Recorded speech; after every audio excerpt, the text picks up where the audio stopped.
लोग कह पावत हैं कि हम ओम कबीर साहब को जोड़त नहीं कि कबीर साहब है, वही कबीर साहब भी कह रहे हैं, ऐसा कह करके सबको मोड़ रहे हैं। हम सब कह रहे हैं राजा, तो कह रहे हैं, लेकिन ये नहीं कहते हैं कि कबीर साहब स्वतंत्र कहते हैं,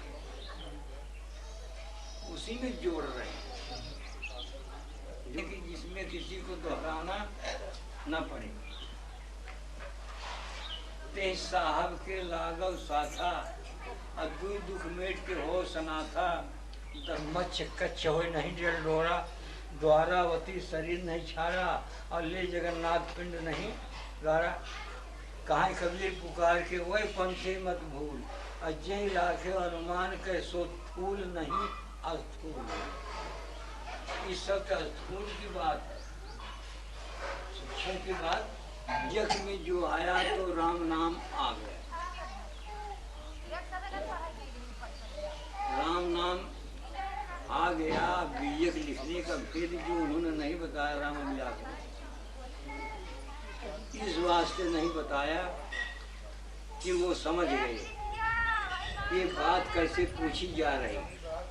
आज तक किसी ने पूछा तो तुरंत वो आदमी कटिंग करेगा कि सच सुकृत जमा रहे, वो जान लगे ब्राह्मण रहे, सर्वजीत सर्वजीत ब्राह्मण रहे, मैं भी ब्राह्मण हूँ।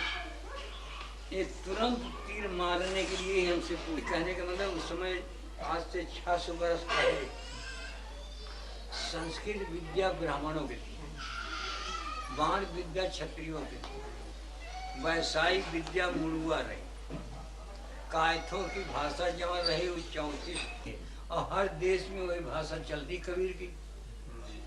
अगर अब तेलुगु में आप चले जाएं तो ये मालूम पड़ता है कि कबीर साहब ही बोले नहीं कहा। अरबी में सुनने लगे तो होता है कि क्या कबीर साहब अरबी ये बोला रहन का, सब उर्दू में लिखा हुआ।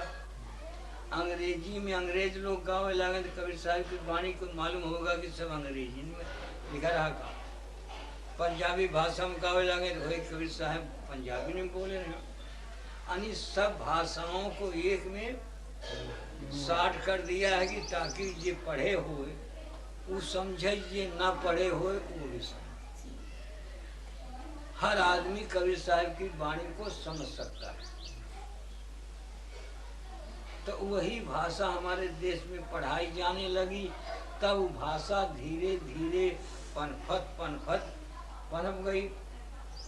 अब आए जाने चौधरी चरण सिंह, चौधरी चरण सिंह जी आए हमारे यहाँ, उसका बैठक था। 28,000 पटवारी जिम्मेदारी में जो रहे।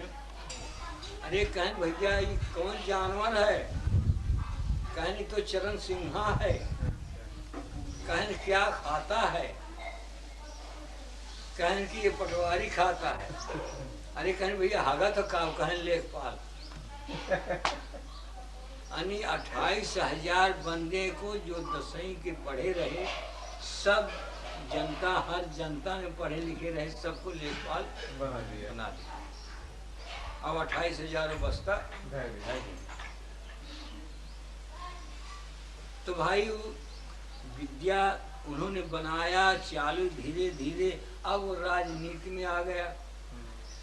वही भाषा राष्ट्रभाषा मानी है।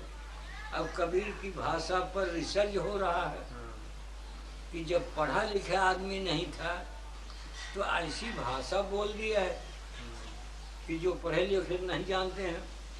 एक शब्द पर रिसर्च हुआ था रसिया में कि बंगला अजब बना दरवेश। इसी बात को देश के जितने वैज्ञानिक रहे सब गौर किया कि हम लोग उसमें बंगले वाले को देखेंगे कि कौन रहता है। इस पर 1 फुट मोटा शीशा मिढ़ा गया पेकिन का, एक आदमी को बैठने तक उसमें जगह बनाई गई। मृत्यु के समय एक आदमी को बिठा दिया गया। तो जब आत्मा इंद्रियों से बाहर हो तो शीशा में लाइट हो गया। प्रकाश हो जाए, अब फिर जब शरीर में इंद्रियों में घुस जाए तो अंधकार हो जाए। और सब खुदबीर लेकर खड़े थे तो 3 बार उसने किया। आत्मा इसमें से 3 बार बाहर निकली, शीशा में प्रकाश हुआ, अब फिर घुसिया लौट आए। चौथी बार इसमें से निकला और प्रकाश हुआ, शीशा में बार भर छिद्र हो गए, निकल गया। आवत जात कोई न देखा, यही बड़ा अचंभा। तो देश के जितने वैज्ञानिक रहे उन लोगों ने इस पर अफसोस किया कि कबीर बिना पढ़े लिखे व्यक्ति इतना बड़ा रिसर्च करके बतला दिया। हम सब पढ़ लिख के रिसर्च करते हैं तो हम लोगों ने इसको जान नहीं पाया, देख नहीं पाया। कबीर ने कैसे कह दिया, तब ये मान लिया कि कबीर महाविज्ञानी थे। हम लोग खाली वैज्ञानिक हैं और कबीर महाविज्ञानिक हैं कि बिना पढ़े लिखे विज्ञान शुरुआत किया था, कहा था। हम सब उनकी वाणी को जान रिसर्च करते रहे, पता नहीं पा रहे। तो कबीर साहब की वाणी जो है अध्यात्म, वो सिमले से एक आए रहे डॉक्टर के ऊपर जो होते सिविल सर्जन आए थे और हम डर है वहाँ समय जान लगी यार कलकत्ता के ओर। तो वहाँ एक सेठ के यहाँ आए थे, उनका समधियान रहा, जहाँ हम टिके रहे वहीं उन्हें आए गए। तो शाम की बैठक भा तो जे के सेठ हमको बुलाए रहे, कहे साहब कुछ कहा।